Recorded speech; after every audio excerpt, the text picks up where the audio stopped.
Bienvenue dans cette nouvelle édition du 12-15. Voici les titres de l'actualité.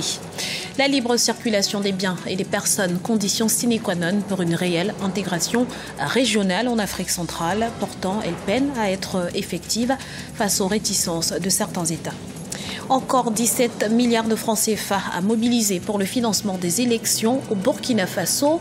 Une réunion du groupe international de soutien à la transition devrait permettre de récolter de nouveaux fonds. Et puis, jour J, ce mercredi 17 juin pour la transition numérique sur le continent. Les États africains pourront-ils respecter cet engagement pris en 2006? Élément de réponse dans ce journal.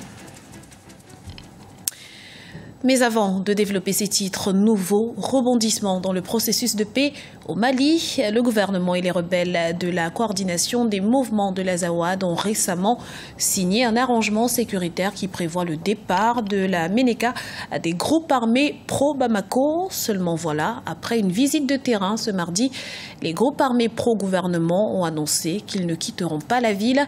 Une déclaration qui pourrait, une fois de plus, compromettre la signature de l'accord de paix prévu pour ce 20 juin. La libre circulation des biens et des personnes, une nécessité pour l'intégration politique et économique en Afrique centrale.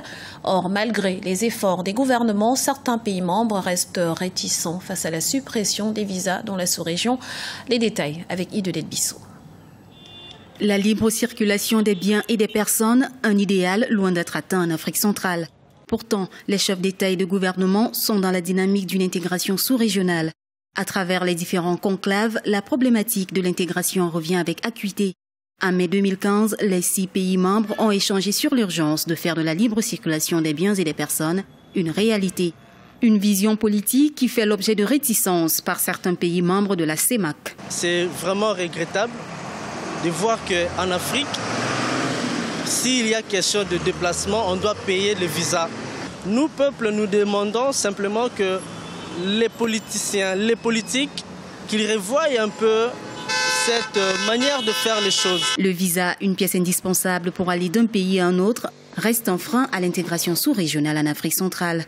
Aussi, l'existence d'une bourse des valeurs immobilières à Douala au Cameroun et d'une autre à Libreville au Gabon apparaît comme un échec dans la tentative de créer un marché financier unique dans la sous-région. Il faudrait que les barrières puissent tomber de manière à faciliter les échanges économiques entre États.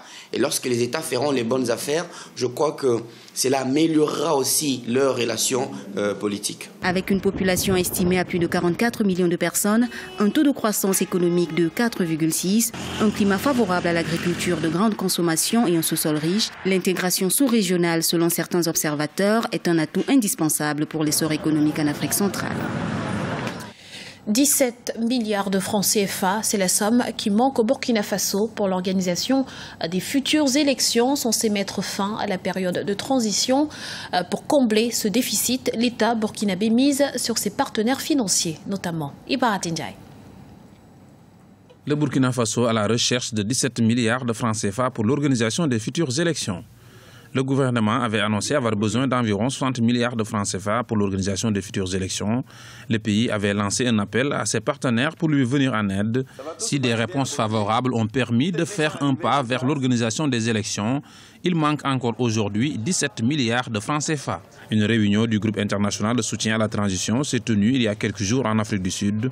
Elle devrait permettre de récolter de nouveaux fonds. Nous espérons que d'autres partenaires, d'autres amis, vont annoncer et concrétiser leur soutien financier pour nous permettre de boucler définitivement le budget des élections à venir. Pour les besoins logistiques, l'organisation des élections dépend donc fortement de ses ressources financières. Les Burkinabés dans leur ensemble restent partagés, tantôt optimistes et tantôt inquiets. L'existence d'un gap de financement pour la tenue des élections est forcément un problème et peut être un handicap pour la tenue même de ces élections. Étant donné que ces aspects logistiques, on ne peut pas les éviter. Il faut forcément les moyens pour déployer le personnel, déployer le matériel électoral, la sécurité. Donc, il faut de l'argent pour le faire. Mais je pense également que le gouvernement est appuyé pour rechercher auprès des partenaires le développement du pays ce gap de financement qui existe toujours. Quoi que l'on puisse penser que S'il y a quelques mois de l'élection, on a encore ces difficultés, ça peut être une difficulté majeure. Et d'ici quelques temps, on sera peut-être obligé de poser la question du prolongement de la transition. Rappelons que le scrutin présidentiel et les élections législatives sont prévues le 11 octobre 2015. Quant aux municipales, elles auront lieu le 31 janvier 2016. Dans le reste de l'actualité, ouverture ce mercredi à Paris, capitale française de Planète PME. Ce rendez-vous exclusivement consacré à l'essor des petites et moyennes entreprises regroupe chaque année des entrepreneurs venus du monde entier et des financiers qui tous participent à leur manière au développement de leur pays. On fait le point tout de suite avec notre envoyée spéciale Marie-Angèle Touré. Je suis au salon Planète PME à Paris et il se trouve que ce salon regroupe de nombreuses personnalités qui ont fait le déplacement, mais également des entrepreneurs qui sont là pour venir trouver des conseils, parfois chercher un emploi également. Alors les Africains sont aussi de la partie. Il faut savoir par exemple que la compagnie Equerre du Congo est présente, le patronat camerounais l'est également. Ils viennent chercher des solutions pour accompagner leur développement à travers des partenariats, à travers des conseils que peuvent leur prodiguer les entrepreneurs français et vice-versa. Et cette première journée est placée sous le signe de la transition numérique, de la transition climatique, de l'e-santé, du bien-être et bien sûr du leadership féminin. Alors je ferai le point régulièrement sur l'évolution de ces deux journées, 17 et 18 juin, ici à Paris. Et c'est ce mercredi 17 juin 2015 justement qui marque la date butoir fixée par l'Union internationale des télécommunications pour la transition numérique. Au total, 17 pays africains sont engagés dans le processus. Où en sont-ils? Élément de réponse avec Birama Saonera. Le passage de la diffusion analogique au numérique, c'est ce mercredi 17 juin 2015.